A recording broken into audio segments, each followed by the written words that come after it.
हितैषी क्यों बनना पड़ा नारद जी को। इस ब्रह्मांड में कहीं कोई बात हो और नारद जी को कानों में पड़ जाए और उसका प्रचार न हो, यह कदापि संभव नहीं है। बैकुंठ लोक से चलकर नारद जी सीधे मथुरा के राजा अत्याचारी कंस के पास पहुंचे।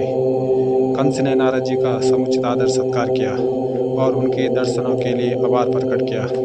कुछ पल शांत रहने के बाद नारद जी ने कंस से कहा, राजन, अब अत्याचार करना बंद कर दो, क्योंकि तुम्हारा वध करने के लिए तुम्हारी बहन देवकी के गर्भ से 8वीं संतान के रूप में स्वयं नारायण अवतार लेने वाले हैं। यह सुनकर कंस क्रोधित होकर बोला, यदि ऐसा हुआ तो मैं अपनी बहन देवकी को ही मार डालूंगा। नारद जी ने उसे समझाते हुए कहा, राजन, मूर्खता मत करो। अभी से बहन की हत्या पाप अपने सिर पर क्यों लेते हो।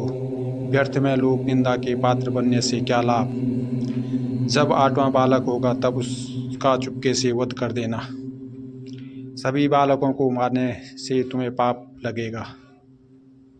ठीक है देवर्षि, आप जैसा कहते हैं मैं वैसा ही करूँगा, कंस ने उत्तर दिया। लेकिन उसी समय कंस के मन में नारद जी ने शंका और डाल दी। उन्होंने एक कमल का फूल मांगकर उसे दिखाते हुए कहा, राजन, इस कमल के फूल को देखिए, इसकी पंखुड़ियों को कहीं से भी गिना जा सकता है।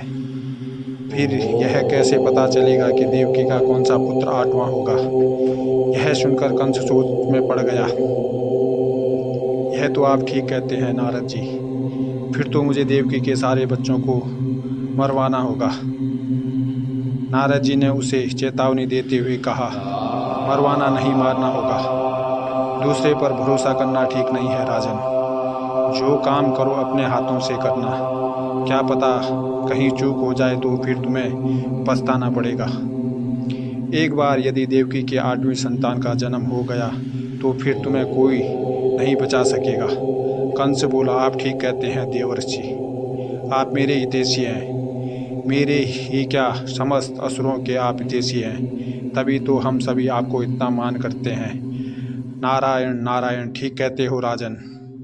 नारद जी तो सबका भला चाहता है। लोक कल्याण ही मेरा लक्ष्य है और समय रहते सबको सचेत करना मेरा धर्म है। कहते हुए नारद जी वहां से विदा हो गए। नारद जी के उकसाने पर कंस ने देवकी के 6 बालकों की निर्मम हत्या कर डाली। उसके पापों का गढ़ा बढ़ता चला गया। भगवान विष्णु के आदेश से योग माया ने देवकी के 7वें गर्भ को रोहिणी की कोख में स्थापित कर दिया और देवकी के गर्भपात की सूचना कंस को दे दी गई। रोहिणी के गर्भ से बालक बलराम का जन्म हुआ। देवकी के 8वें गर्भ में स्वयं नारायण अवतरित हुए। तब योग माया ने गोकुल गांव की गोपी यशोदा की नवजात पुत्री से देवकी के पुत्र को बदल दिया। वासुदेव ने यह कार्य स्वयं किया।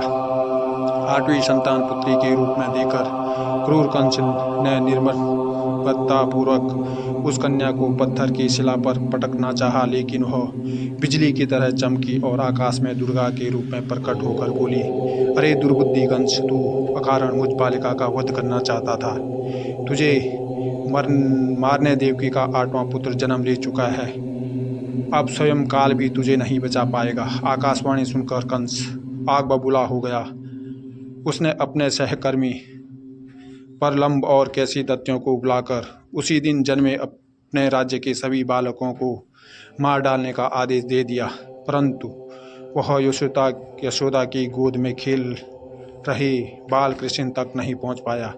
कंस द्वारा किए गए तरह तरह के उपाय भी श्री कृष्ण को, स्वयं नारायण के अवतार थे, को ही क्षति नहीं पहुंचा सके। धीरे धीरे श्री कृष्ण और बलराम जी किशोरी अवस्था में पहुंचे और जब कंस के अत्याचार बहुत बढ़ गया तब श्री कृष्ण ने अत्याचारी कंस को सिंहासन से खींचकर मार डाला। आकाश से पुष्प वर्षा होने लगी और वाद्य यंत्र बज उठे। नारद जी ने भी वीणा पर स्वरों को छोड़ते हुए अपने आराध्य देव श्री नारायण जी के स्तुति गान किया। जय श्री कृष्ण। कहानी आप लोगों को अच्छी लगी तो चैनल को लाइक शेयर करें और चैनल का सदस्य जरूर बने। धन्यवाद।